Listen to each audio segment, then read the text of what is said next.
What is up, people, and thank you so much for watching our NBA draft preview here at New Generation Media. I'm EJ Stewart, and I'm joined by Kendall. Kendall, it's been a little bit of a while since we've done an NBA draft video. That's kind of been our bread and butter on this YouTube channel. Of course, we do a lot of other sports. We do Star Wars, we do superhero stuff, but so much of our subscribers, and we thank you guys so much for subscribing and watching our content, has come from our draft coverage. And we kind of been in a bit of a lull because of the idea that we've had this pandemic and we've had no basketball and a delay in the draft. But this week we had the NBA draft lottery coming up, so we thought this was the perfect time to give some more draft content. Yeah. I mean, it really snuck up on it's snuck up on me. It snuck up on a lot of people, I imagine. Yeah. This NBA draft lottery, and I mean, this is a huge week for a lot of teams every year. It's a huge week for the Knicks every year, but not just the Knicks. There were plenty of teams. The T-Wolves, Kings, they're used to being in the lottery, but this is definitely exciting week. And we have an interesting draft, so I'm excited to talk about what's in store for some of these teams during this lottery. What's at stake for some of these teams? Absolutely, because this is a weird situation with this lottery. This isn't necessarily a draft where you have a absolute can't miss guy, I think, anywhere. No. So that makes it very interesting because you feel like, yes, there's obviously the prize of winning the number one pick. That's a big deal. But in one sense, you feel like you could make a big mistake at number one. And you also feel like maybe at 12 or 13 or 7 or 8, you may get a guy who people may not be considered as high that turns into a star. It's rare that we go into a lottery where you don't know who the number one pick is going to be. We've had years where where it's unique, where it's like if this team gets the number one pick, they're picking this guy, and if this team gets the number one pick, they're picking the other guy, or they're picking a third guy. Typically, it's no more than two. This year, I feel like there's 4 or 5 guys, depending on who the number one pick is. Yeah, the last time I felt this way about a draft was probably the Bennett draft. It was the Bennett draft. Yeah, where it was like you kind of didn't know going into the night who was the number one guy, and then you were shocked when the number one guy was revealed. Nobody thought it was him. Going into the lottery, it seemed like it was a Noel draft. Right. And when Cleveland got it, I think a lot of people thought, all right, this is probably going to be Nerlens Noel in the draft. I mean, we know how it ended up. Yeah. But I remember the Wiggins-Parker was definitely, there were some teams that were going to draft Parker. There were some teams that were going to draft Wiggins. And I think, another one like that was probably the Ayton-Doncic draft, where people thought certain teams would probably favor Ayton, certain teams would probably favor Doncic. So, it's rare. Like last year, it was a one guy draft. The Odin draft, it was mostly the Odin 1, Durant 2 draft. If you got one of those two guys, you're gonna be great. I mean, even in drafts like the Ayton draft, where yes, there was conversation about Doncic potentially being the better guy, but I think as we got closer to the night of the draft, and really not even to the night of the draft, we knew probably weeks leading up to the draft that it was clear that Phoenix was leaning Ayton, and that Ayton was going to be the number one guy. We have months before we get to the actual draft. I think we'll know. Yeah, I think we'll know when we get close to the draft. But lottery night is interesting because lottery night last year, you knew winner is getting Zion. Yeah. This year, we don't know. I mean, the team that wins on Thursday still probably won't know who they're picking number one. I think we'll have an idea based off the team, but that's why we're talking about this. Exactly. So as I said, this year is a draft lottery like no other.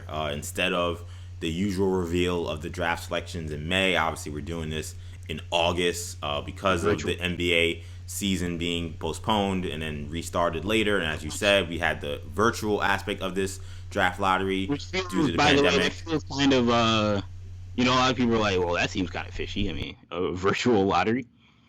But I don't want to go into a super investigative thing about this aspect of it. But when they say virtual, I was confused by that too. Do they mean that the teams aren't going to show up? That's how I interpreted it. I assume the people who do the lottery are there. But I guess it's the virtual aspect is there aren't, Patrick Ewing is not sitting next behind a Knicks sign or whatever. That's how I assumed it. And I guess, people, you'd say, okay, well, I know the big part of it was that these people were representatives inside the room when it Yeah, happened. there's two representatives. There's one that's Yeah. sitting on the table, and there's one that's Yeah. behind the So camera. apologies before we tape this. I don't know exactly if they're gonna fly in people from the Warriors or Cleveland. That seems a little dangerous. I don't know what they're gonna do with that. But we know it's a virtual aspect to this draft lottery. We know that there definitely won't be a bunch of representatives sitting at a table waiting to see what their draft position is going to be on live television. So I'm sure they'll. I think they did say that they're going to have some kind of like video Yeah, Steph conference kind Curry of thing. Yeah. is going to be there with Golden State. Arturas Karnisovas is going to be here in Chicago. So it'll be interesting to see what other teams bring out, or who other teams bring out as their rep. But no, yeah, it should be fun. Yeah, so let's talk. You talk about the Warriors. Let's talk about quickly how this breaks down, and then we'll get into all the nitty gritty. So the Warriors, Cavs, and Timberwolves. They had the three worst records in the league. The Warriors having the absolute worst. So they have the best odds at landing number one pick in the draft at 14%. Atlanta sits at 4 at 12.5%. So those are the top four teams that have the best chances of landing a top four pick. And then once you get past the top four, that's when the percentages drop. But as we've said in recent years, or at least as of last year, the teams that are a lot lower have a much better chance this year as the NBA tried to eliminate some of the tanking they had in previous years. So I'll go down the list really quickly. So as I said, Golden State, Cleveland, Minnesota, all of the top three choice chances of getting the number one pick, followed by Atlanta, Detroit, New York, Chicago, Charlotte, Washington, Phoenix, San Antonio, New Orleans, Sacramento, Memphis. And Memphis obviously just getting knocked out of the playing round. Yeah, now entering yeah. now we Boston, as you said, right? So before we get into like these team situations, Kendall, people obviously are starting to become more familiar with these players, and we should probably talk about the players quickly. Who right now do you think is the prize prospect that teams should be looking at in this draft? Who's the guy you're looking at and say this is the top guy coming out, whether it be college or overseas? And we have plenty of overseas players, whether it be American or non-American players, that are certainly going to be drafted high in this upcoming draft. Yeah. I mean, obviously, like you said, there is no Zion Williamson in this draft. There's no Greg Oden in this draft in terms of a guy. It's going to be obviously the number one pick, regardless of who wins this lottery. It could go to a lot of different teams. The number one pick can go to a lot of different players based off of the team that lands that number one pick.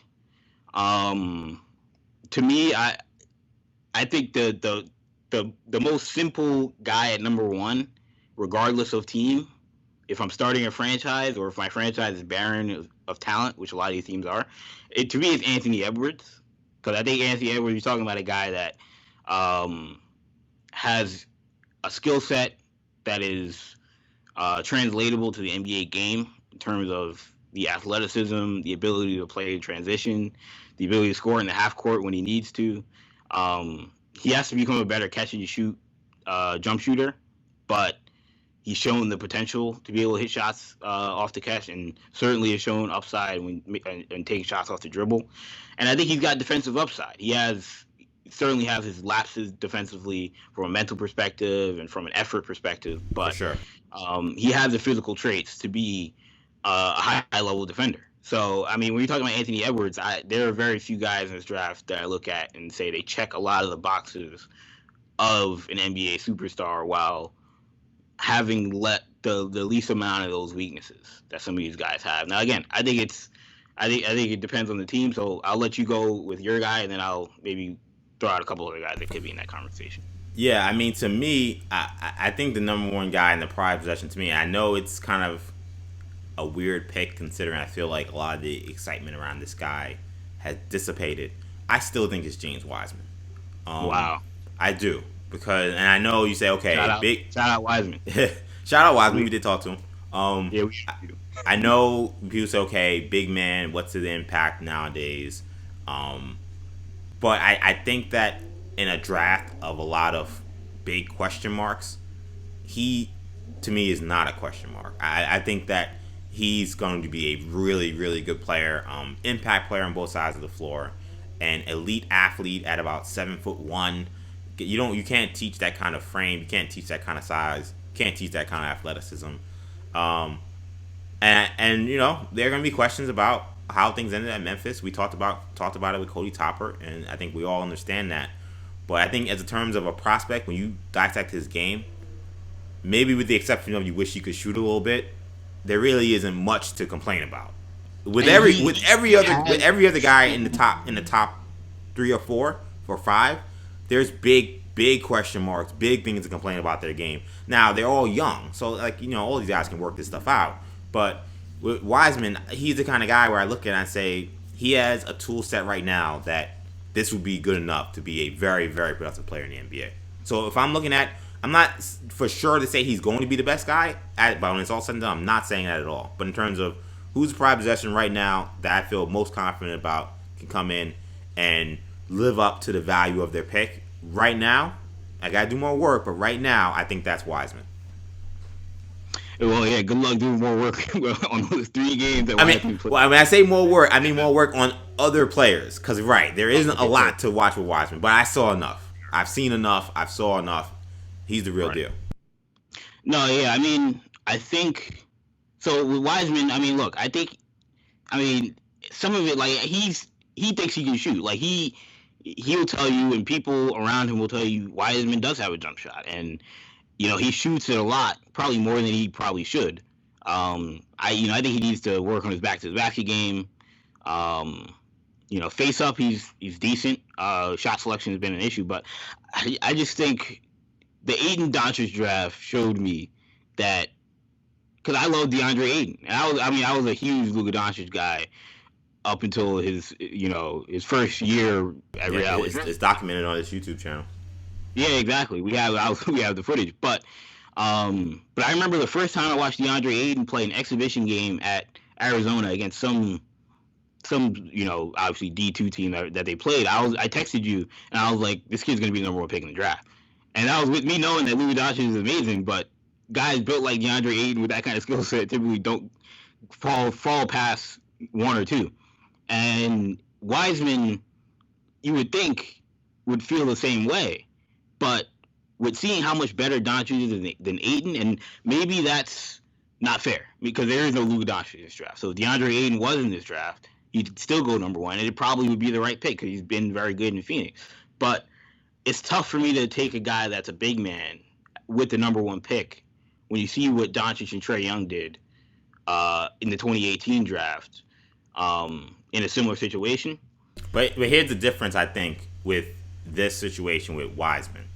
Is, to me, you loved Doncic. I liked Doncic, but I liked Young better to some degree. I loved Trae Young. At the time the video. Yeah, when we were time we did the video, yeah. And even going into the draft, even though I moved to Doncic over Young, I still loved Young. I think the difference is I thought those 2 guys were more undisputable lead ball handling monsters. Right. I don't see any lead ball handler in this draft that's undisputable. Let me be clear, undisputably that kind of impact player. I'm not saying that LaMelo can't be a star. I think he absolutely can.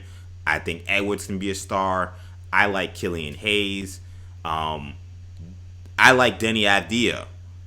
But I think that all those guys, again, are question marks. And I didn't have a lot of questions about Doncic or Young in terms of being high-impact players in the NBA. Maybe there's a question about being the 10-time All-Star you may have with those guys. But in terms of coming in and being a starter and being a really good option as probably a second option at least, there was no doubt in my mind about either of those guys when it came to that. With all those guys, there's plenty of doubt with that. You're in your evaluation. You believe what you believe, but the tape doesn't lie with some of these guys in terms of some of their deficiencies, some of the things they got to work on. So that's why when I look at Wiseman, and maybe Wiseman has a benefit of doubt in that sense, because I don't have 30 games or 20 games to see. Well, maybe if I saw him shoot more jump shots, I'd be more alarmed about him having to get a jump shot. Like that he in some ways it's almost a blessing for him. From my eyes, I don't think NBA scouts will see it that way. I think it will be a negative in his evaluation. But for me, I saw enough, and I think that because being a impact big man in this NBA is so much easier than maybe it was 20 years ago, where you say he needs to work on the back of the backs of the game. I don't know if he does. I don't know. I don't know. Like, the post up has become such, in many coaches' eyes, a bad play, and so many coaches don't draw it up enough. He may only be rim runner roll guy, and he does that already at an extremely high level. Yeah. So the idea that he can't do it, so the idea that he wouldn't be able to do it in the NBA with more spacing, I mean, come on, he's gonna kill people. And his shot blocking, his athleticism, some of these things, again, you can't teach. So those other guys have skill sets that absolutely need to be improved upon to be NBA level. I feel like the skill sets he needs to have are already NBA level. So that's why when I say who's the prize prospect, Edwards, it's him. The only issue I have with Edwards, because I think a lot of people understand he's one of, if not the safest prospect in this draft. The major issue that I have with Anthony Edwards is when you're drafting him at number 1, when you're drafting a guy, we talked about it, the guard type of player, I want a guy that I know could be my lead guard. Mm-hmm.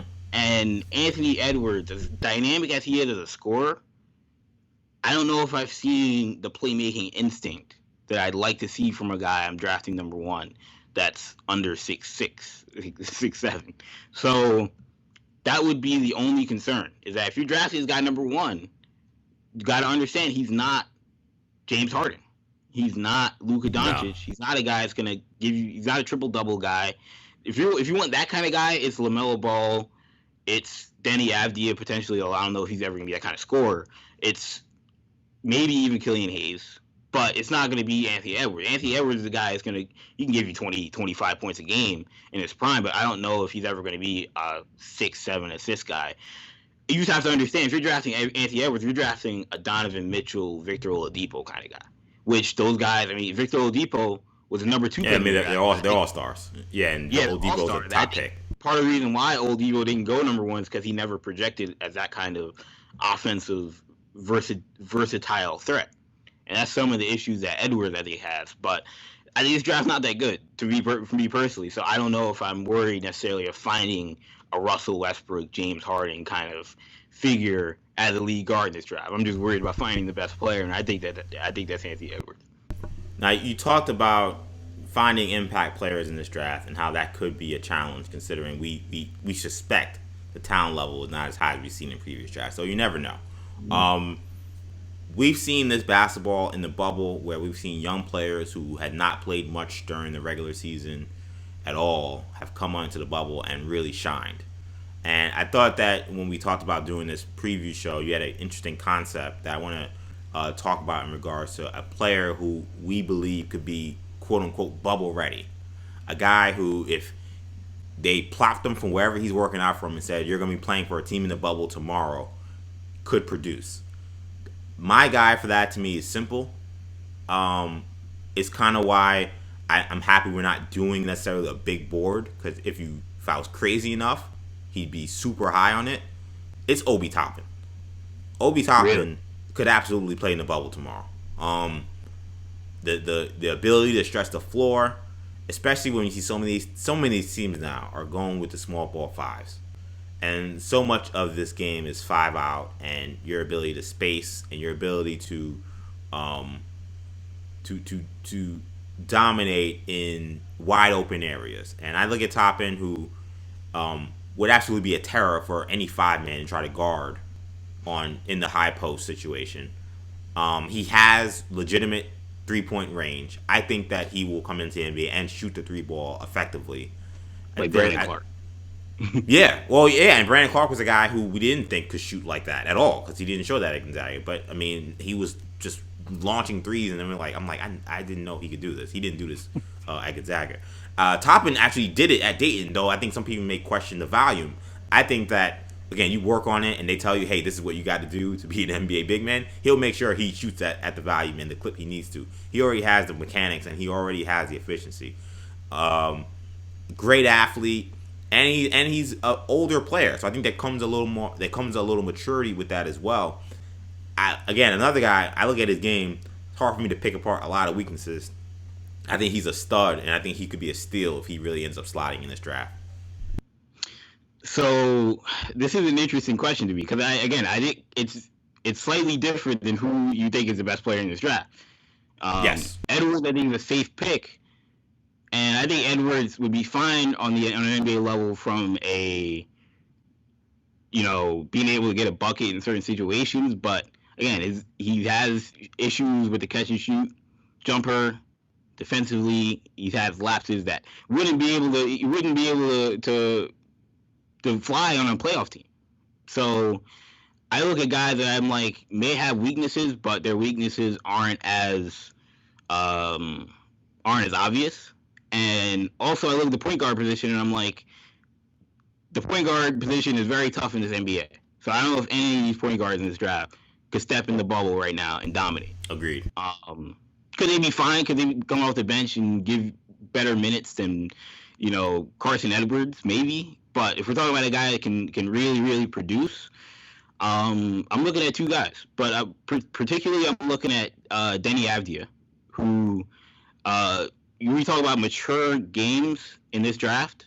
Avdia is right up there with, I think, anyone in this draft. When you talk about what he's done playing for Maccabi Tel Aviv out in Israel, especially the Denny Avdia that we saw after the shutdown. After quarantine, Denny Avdia came back and was, I don't want to say he was a different player, but he was an evolved player. He was like a Pokemon, He had Denny Avdia and then he evolved and turned into a different He went from Charmander to Charizard, but you're saying. Yeah, he went from Charmander to Charizard because his jump shot was much better.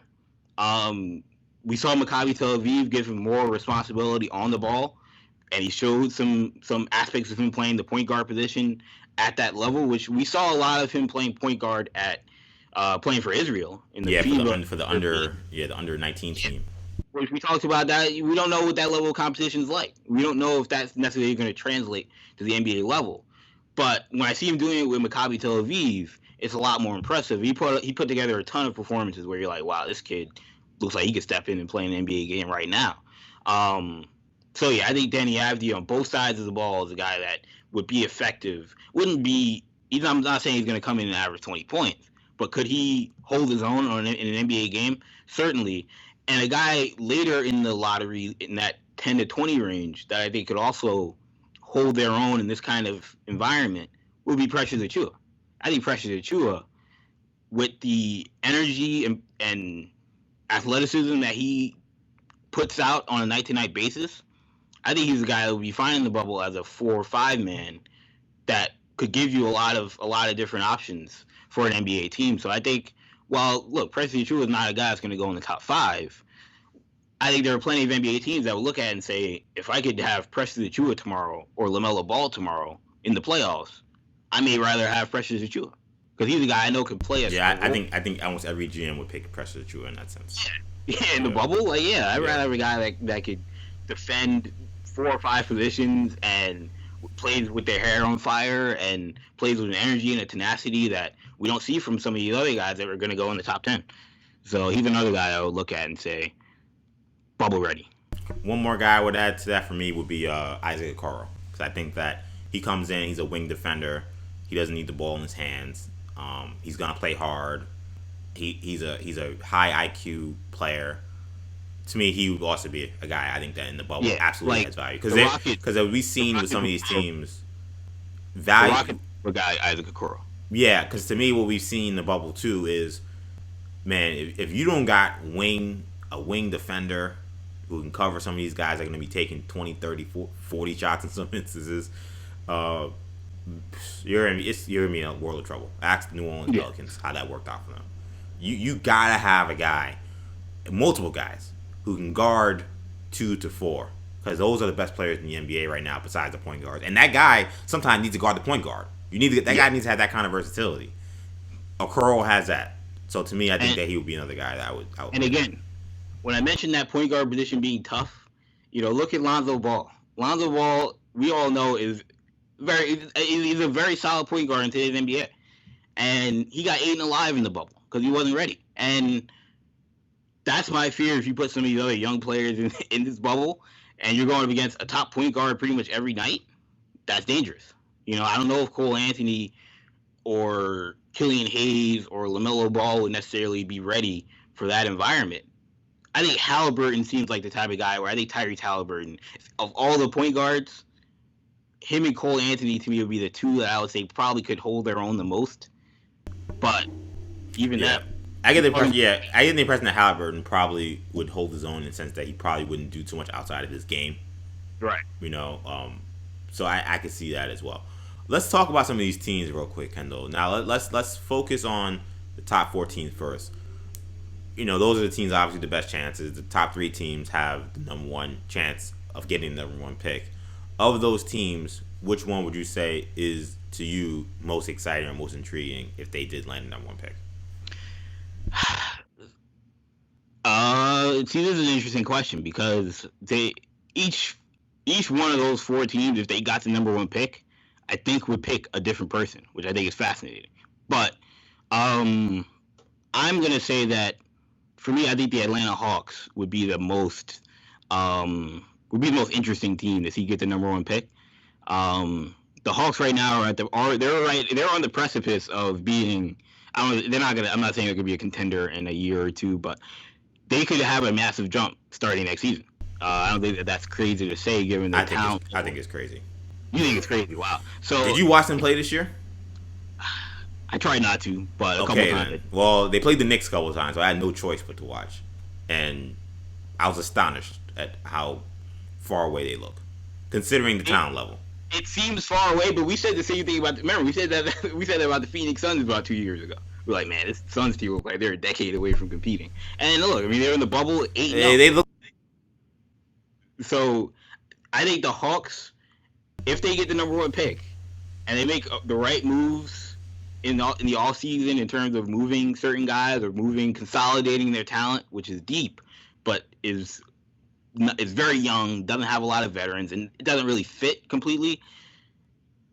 I'm looking at them with Anthony Edwards being an Atlanta guy, a Georgia guy who played at UGA, being a perfect fit next to Trae Young.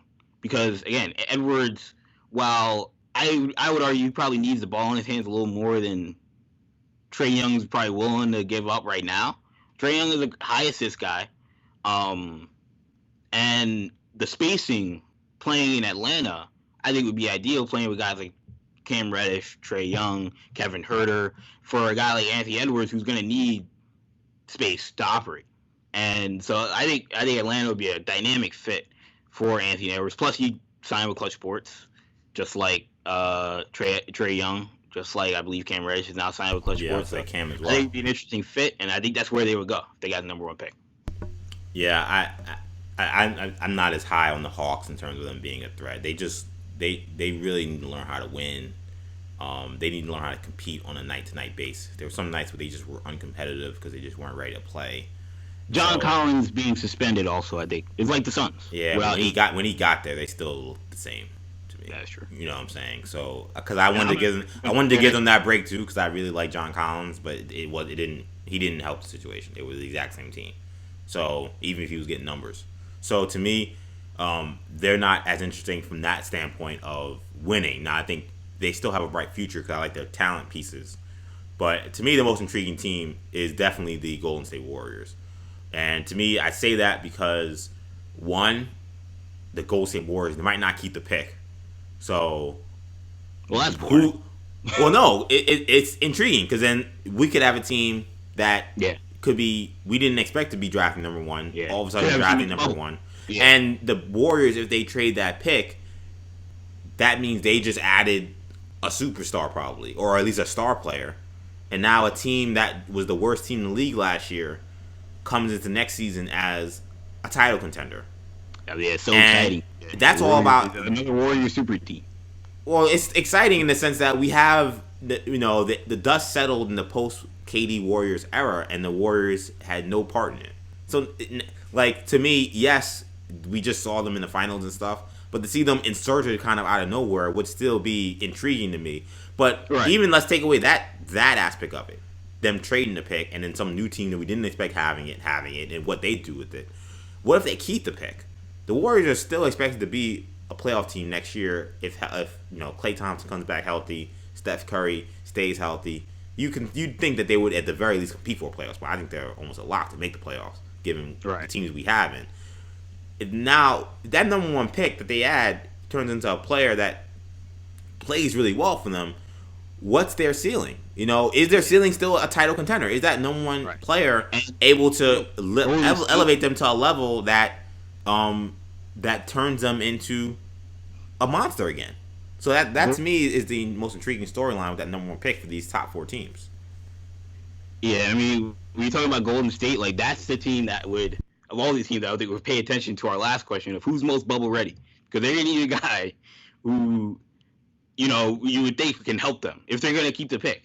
They can. I mean, them of all teams could probably take a flyer on a guy that would take years to develop, but Steph Curry and Klay Thompson don't necessarily have all. They don't have all day to wait for a guy to be ready to play. Ideally, I think they'd want a guy that could help them on at least in some measure right away.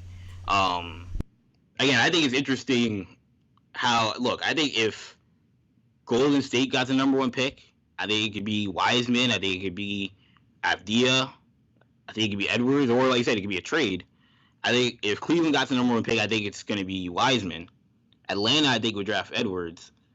And Minnesota, I have no idea what Minnesota would do if they got the number one pick in the draft, because they don't really need anything. They're a mess. Yeah, because the point guard they have, in theory, the center they have, in theory.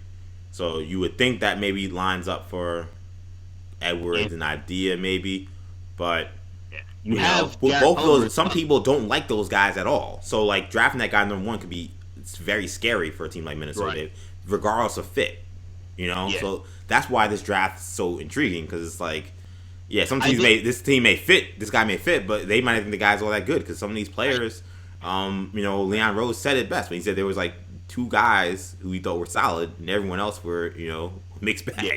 basically. In his words, There's he a lot said of equality. equality. Yeah, I know he used some word. Equality was what he used, which basically means these guys are all kind of like a mixed bag. Yeah. So Now- that I'm sure there are other teams who feel that way. There may be teams who think everybody's a mixed bag. Yeah. So And like it's gonna be interesting. their team, like I think Minnesota would draft LaMelo Ball. Now I think about it, I think they go with Ball, and I don't love the fit, but I think they would just say, look, we're going with Russell and Ball in the backcourt. Backcourt, that backcourt's not getting any stops. Yeah, And look, they might not care. Maybe they're not really interested in winning next year per se, but they feel like long term, they have a piece that makes sense, and maybe they move Russell or whatever they do. Maybe they move Ball if he plays really well. Who knows? But yeah, I think at the end, I think you're gonna see that a lot. I think there are gonna be some surprise picks where teams are just gonna pick the best guy. They're like, I'm not gonna mess around with fit and take a guy who I don't think can play, and then pass on a guy who can play because I like my point guard, or I like my center. God, please Cleveland don't draft him the point guard. Okay, Cole, Garland, Sexton. I love it. Garland looking good. He looking good in the 24-hour fitness though. You making jokes. He was killing them guys. You saw them clips. I know you saw those clips. Double team. If you saw the Booker 24-hour fitness double team, I don't know how he would look. But yeah, talk about a glow up. Talk about glow. He went from complaining about the LA Fitness double teams to getting triple teamed by Kawhi in game winning shots against the Clippers being triple teamed. That's a glow up. Shout out to Devin Booker. But like you said, it may not be any of these teams, which is most interesting. Exactly. It probably won't be one of these teams. Exactly, because as we mentioned last year, New Orleans Pelicans, I believe they had the 8th best odds to get the number one pick in the draft. And sure enough, they got the number one pick in the draft. We saw a lot of teams that were in the top 3, or top 4, moved out of the top 3 or 4, which was devastating for some of those teams. Kendall, in terms of a team that outside the top 4 that you think would be most intriguing if they moved up into the top 4, even got a number one pick potentially, given their roster situation, given just their situation as a whole, what team would interest you? I think the team that I want to see with a top 4 pick, because look, for me personally, when we're talking about the draft, I prefer the teams that we look at and say, this is, I don't want to say a smarter team. That's what some people will say, the smart teams and the dumb team. There are smart people that work for all these organizations for the most part. Of course. Right. But, there are certain teams that, utilize different methods or sometimes lean on, different methods, whether it be statistics versus eye test whether it be groupthink versus one person giving an individual decision. And so for me, I look at the team that I would like to see drafting the top 4, just to see who they would like in this draft, is the San Antonio Spurs. I think you're talking about a team that is haven't drafted in the lottery, or I don't know if they traded up, but certainly hasn't drafted in the top 10 since Tim Duncan. And that was an obvious pick, obviously. It wasn't like Greg Popovich, pulled a rabbit out of his hat. But haven't drafted in the top 10 in the top 5 since Tim Duncan. And we've always lauded their ability to find diamonds in the rough, or to turn guys that maybe had weaknesses like Kawhi Leonard. Kawhi Leonard wasn't a diamond in the rough. He was supposed to be a top 5, 10 guy going into that draft, and then he fell. But turning guys that had these perceived weaknesses into stars, I would like to see what they could do with guys in this draft that, look, if you're drafting the top 5, you're also going to be drafting a guy that was like Kawhi Leonard, that had obvious weaknesses, but is still a high-level talent that people would recognize. So I'd love to see what San Antonio would do with, the number 1 pick, or just even a pick in the top 4 would be fascinating to me. I think that's interesting too, because San Antonio, as you said, being a team that has, they haven't needed top 10, top 5 picks to get top level talent, Hall of Fame talent. Yeah, Hall of Fame talent. They haven't needed them in the first round to get guys like that.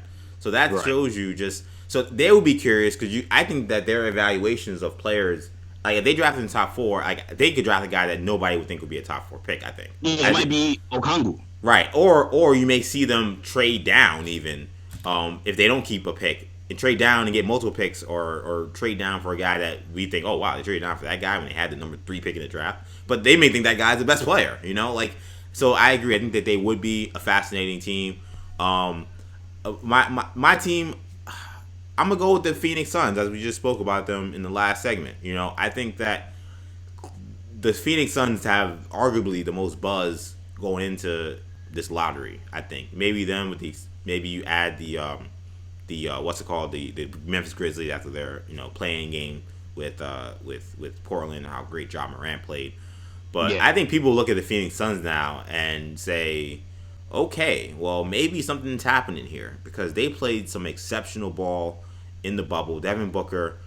It's funny because I saw, shout out to Dave King, who's been on our podcast. He's talked about, someone posted a clip showing Devin Booker's numbers last 2 seasons, and they're identical.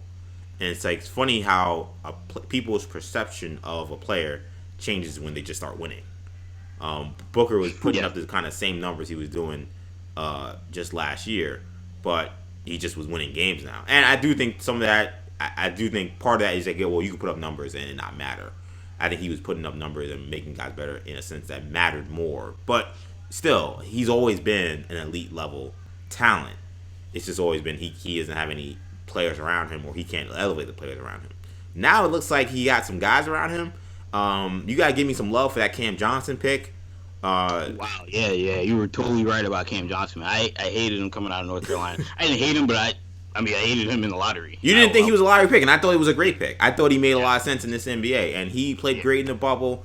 I thought Mikal Bridges had some really good games in the bubble. Aiden played good in the bubble.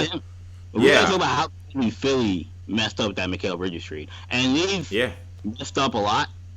And Thibault was a great pick. The Celtics screwed that one up, but the Mikal Bridges, man. They gave him up for Zaire Smith. Oh, that trade was ridiculous when it happened.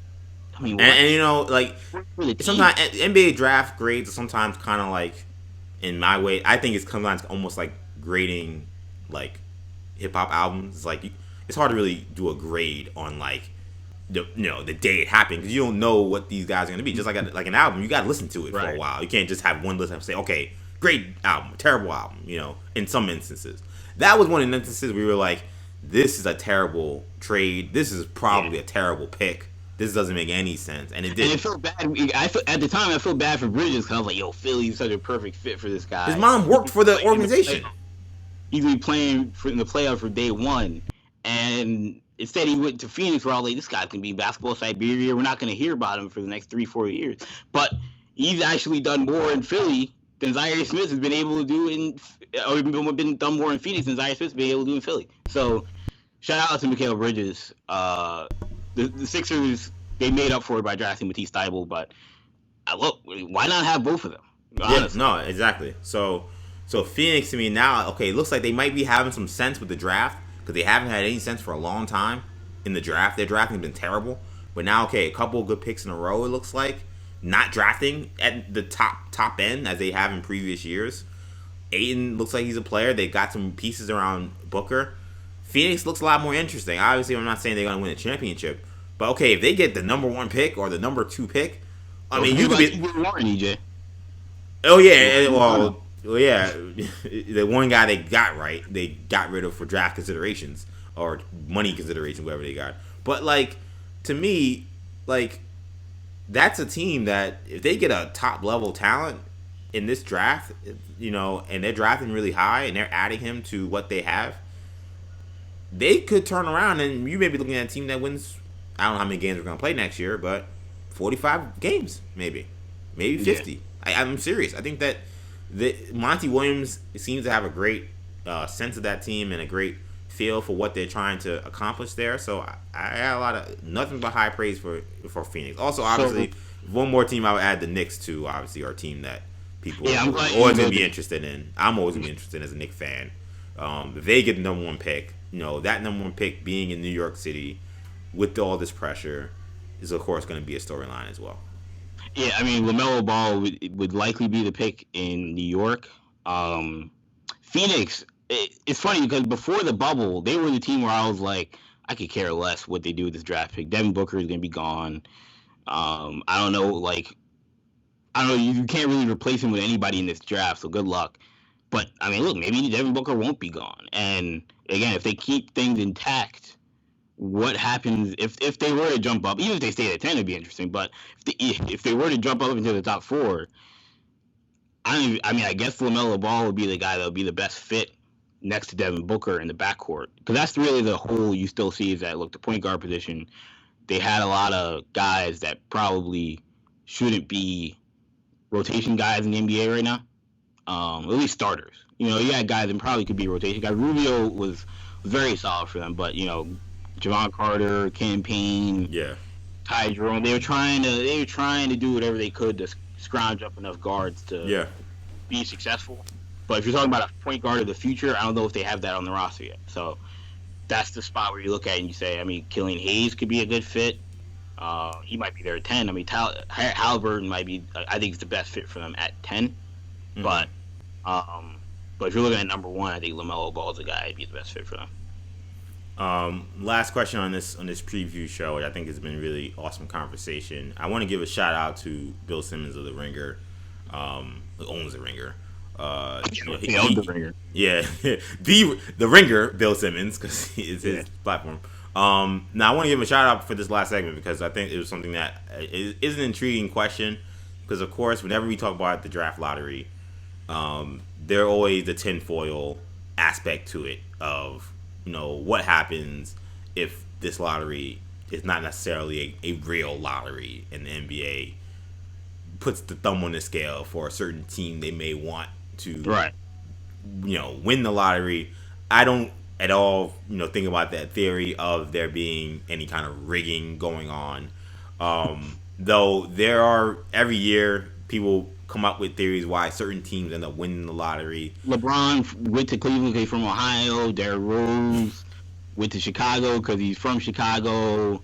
Zion went to the Pelicans because they lost Anthony Davis. Cavs got Kyrie because LeBron left, or or whatever the pick was. Every year the Cavs won the lottery post LeBron, it was because LeBron left.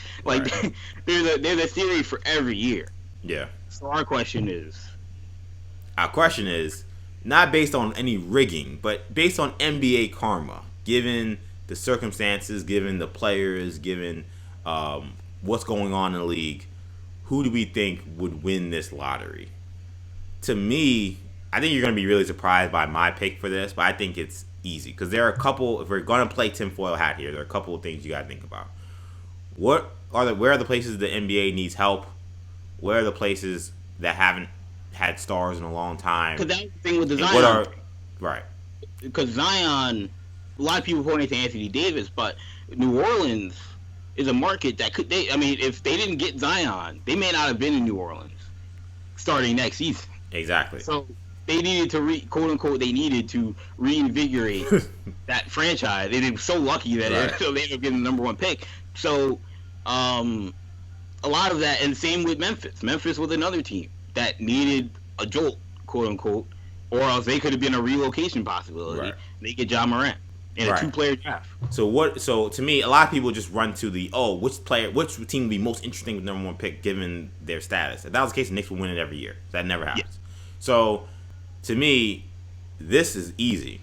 To me, that's the Detroit Pistons. Interesting. The Detroit Pistons have a downtown Detroit arena that nobody goes to. Nobody watches the team. It's a city. It's a historic franchise, and it's in a city that is, I think, is majority black. So, a city with that, the potential to have that kind of interest in the NBA, having zero interest in their NBA team, is not going to fly in the NBA karma lexicon. They've been bad for a long time. They've had no hope. They look like they have no hope right now. They need help. If the NBA karma guys were going to help any franchise in this draft, to me, it's not even close. It's the Detroit Pistons. Because they are as irrelevant as it comes. And irrelevant in the sense that where it hurts the league. It's not just irrelevant and it doesn't matter. It's irrelevant. Like the Sacramento Kings are irrelevant, but it doesn't really matter. Because I don't think they really want Sacramento there that long. Right. The Detroit Pistons are a part of the NBA. They're not going anywhere. And they're a mess. So that to me, if you're talking about NBA karma, that's the team that's going to be lucky on draft. So what? Real quickly before I give my answer, who do you look at on the list and say this team is least likely to get the number 1 pick because karma reasons?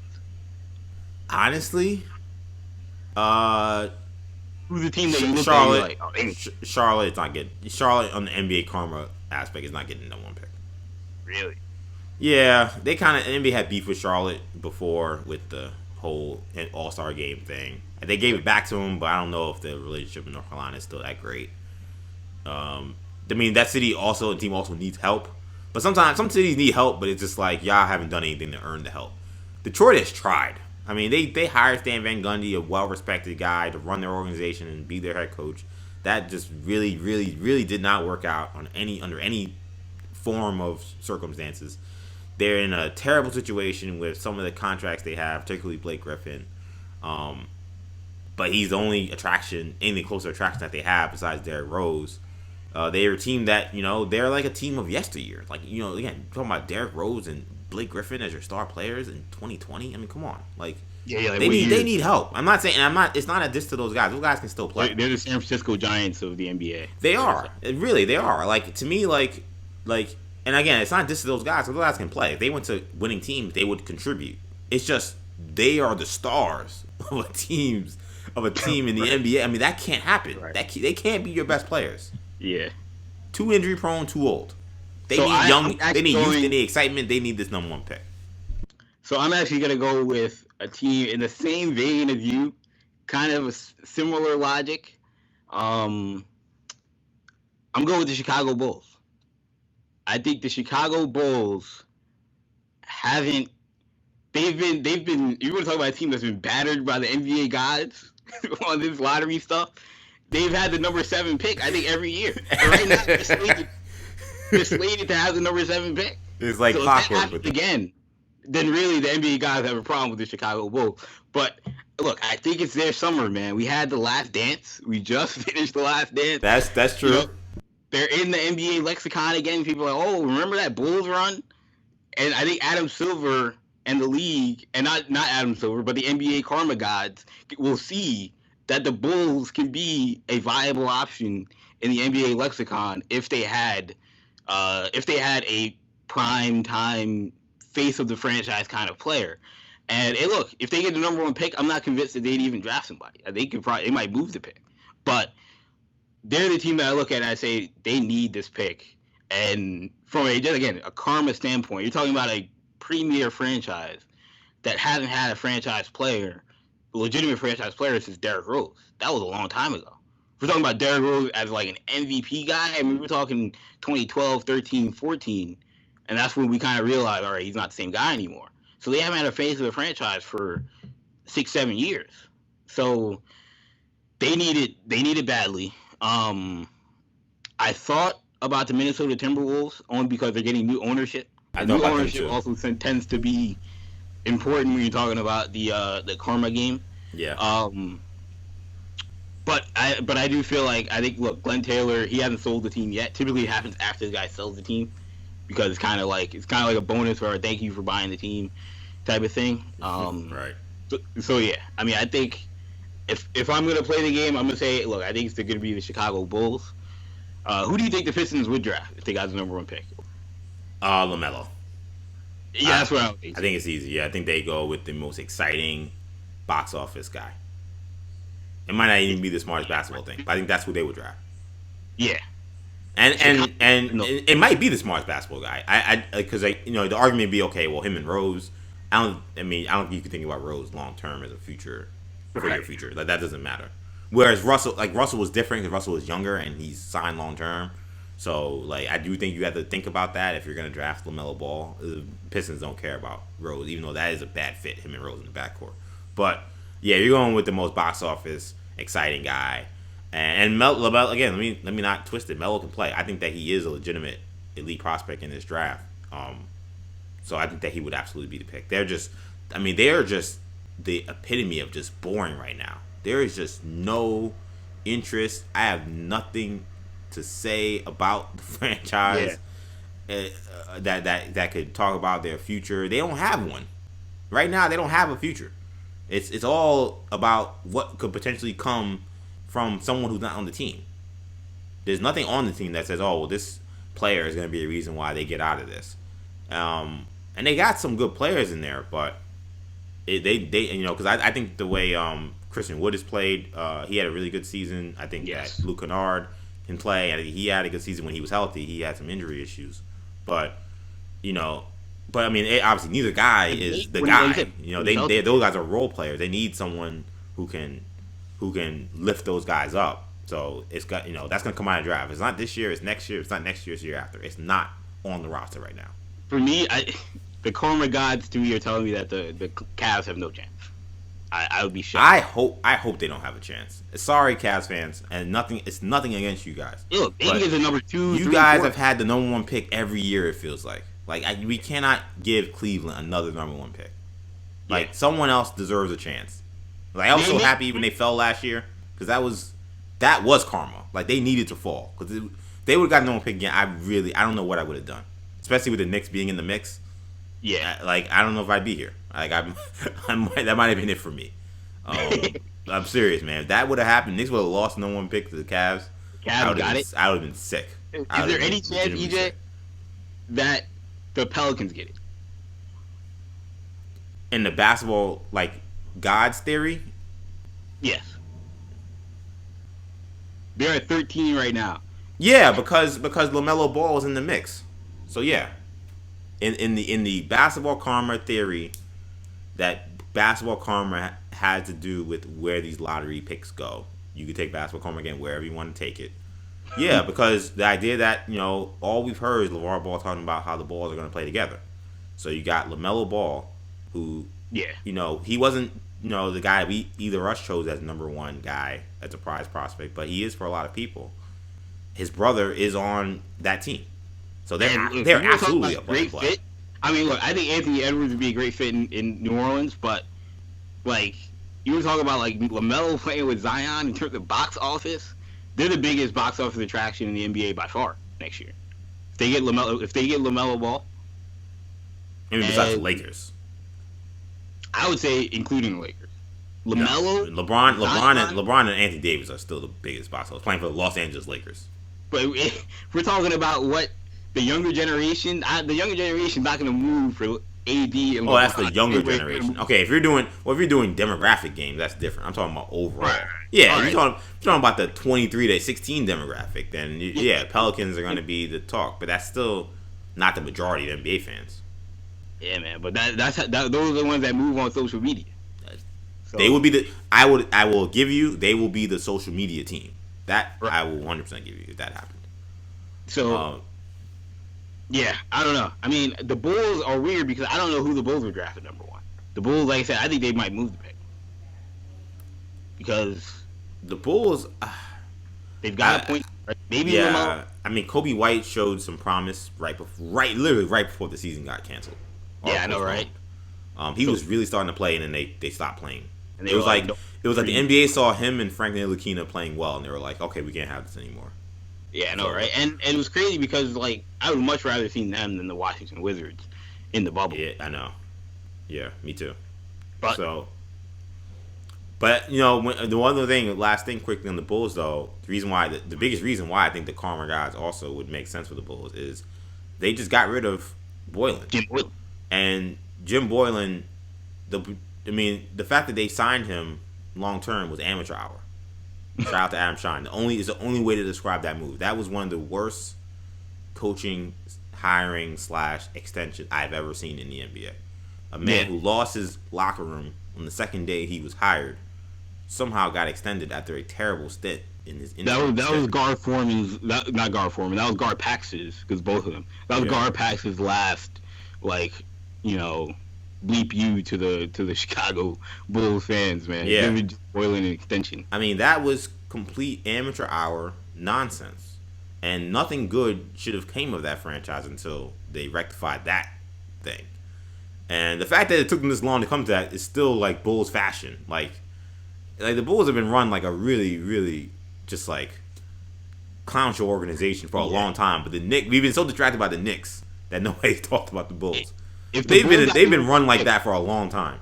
Do you think since Thibodeau left? Do you think LaMelo Ball? Do you think LeVar Ball would want LaMelo in Chicago? Why wouldn't he? Yeah, I think he would. You would think so, yeah. He's just been so anti. He's been so pro, like he's got to go to the Knicks. So my question would be like, I think he would take Chicago though. I mean, Chicago is a basketball crazy city. Yeah, it's a basketball crazy city, major market. Yeah, and you're gonna be looked at as replacing Jordan and D Rose. Yeah, I think he signed up for that in a second. And I think they would probably draft LaMelo Ball. Yeah, I think they would too. If they kept the pick, because now you have a guy that could play with Kobe White and with Zach LaVine. I think the bigs are out of play because of Carter and marketing. Though marketing may be a trade option this offseason. Then he big Chicago Bulls fan. And I think Kobe White, while they like him, he might have been like a product of like the draft he was in that was very top heavy. They may look at him as like a 6-man type of scorer and feel like LaMelo Ball would still be like the future point guard, but like it doesn't mean Kobe White doesn't have a role in the team, and the guy is a bucket. So he can find a way to get him on the court even if he's not starting, or he's not the point guard per se. Yeah, they could look at it and say LaMelo 6'7". They may say, look, okay, LaMelo is the quote unquote point guard, but it doesn't mean Kobe White still can't even start. Kobe White's 6'5". Right, and Kobe White's got size. So I think 3 of those inches, he's probably 6'2", but 3 of those inches are his hair. But it is what it is. 6'5". But I think that's gonna wrap it for this special NBA draft lottery preview. I'm so super hyped for this NBA draft that you guys can probably hear from this podcast. We've been waiting to do NBA draft content for a long time. So we're glad we were able to deliver. So I hope you guys enjoyed it. Of course, you can catch all of our YouTube videos right here on our YouTube channel, New Generation Media. You also follow us on, obviously, social media. We're on Facebook, New Generation Media, on Twitter, New Generation Pod, and on Instagram, New Generation Podcast. Make sure you check out our podcasts on Spotify, Apple Podcasts, SoundCloud, Stitcher, and TuneIn. You can find us New Generation Podcast Network on those outlets. And follow me on social media as well. I'm on Twitter, EJ_Stewart, Instagram, Action EJ. Thank you guys so much for watching this video. For Kendall, I'm EJ. Take it easy, guys. Peace.